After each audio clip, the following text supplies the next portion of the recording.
మైదాన ప్రాంతం నుండి ఏజెన్సీ ప్రాంతంకు బదిలీ అయిన ఉపాధ్యాయ ఉద్యోగులు గోపాలపట్నం గర్ల్స్ హై స్కూల్లో సమావేశమయ్యారు. కార్యక్రమం డాక్టర్ శ్రీనివాసరావు అధ్యక్షతన జరగగా ముఖ్య అతిథి పట్టభద్రుల ఎమ్మెల్సీ చిరంజీవి పాల్గొన్నారు. ఈ సందర్భంగా ఎమ్మెల్సీ చిరంజీవి మాట్లాడుతూ గత ప్రభుత్వం జీవో నంబర్ 117ని అమలు చేయడం వల్ల ప్రాథమిక పాఠశాలలను పూర్తిగా నిర్వినియోగం చేశారని అన్నారు.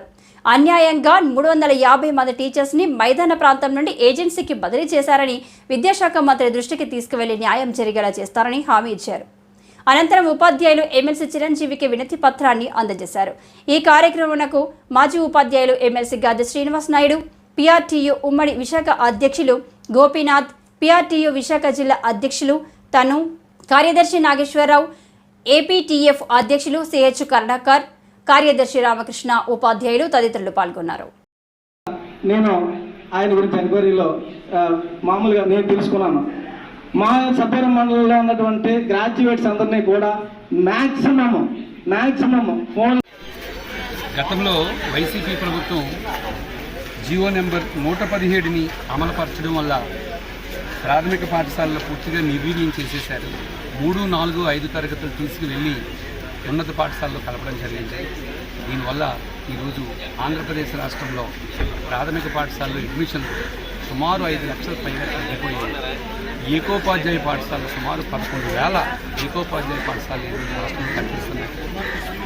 గత వైసీపీ ప్రభుత్వంలో పూర్తిగా నిర్వీర్యమైపోయిన రంగాల్లో మొట్టమొదటి రంగం ఏంటి అంటే విద్యారంగమే.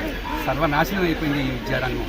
అందుకే నారా లోకేష్ బాబు గారు మేము అధికారంలోకి వచ్చిన తర్వాత విద్యారంగాన్ని పూర్తిగా ప్రక్షాళన చేస్తానని చెప్పడం జరిగింది. చెప్పడమే కాదు, ఆ విద్యాశాఖని, ఆ హ్యూమన్ రిసోర్స్ డెవలప్మెంట్ శాఖని స్వయంగా నారా లోకేష్ బాబు గారు తన చేతుల్లో ఉంచుకొని దీన్ని ప్రక్షాళన చేయడానికి కార్యాచరణ ప్రారంభిస్తున్నారు.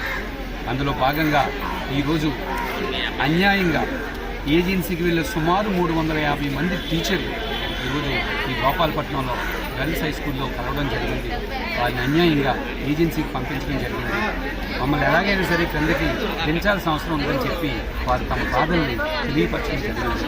నేను ఉపాధ్యాయ మిత్రులందరినీ కోరింది ఒకటే, తప్పనిసరిగా మిమ్మల్ని ఏజెన్సీ నుంచి మైదాన ప్రాంతాన్ని పెంచడం జరుగుతుంది.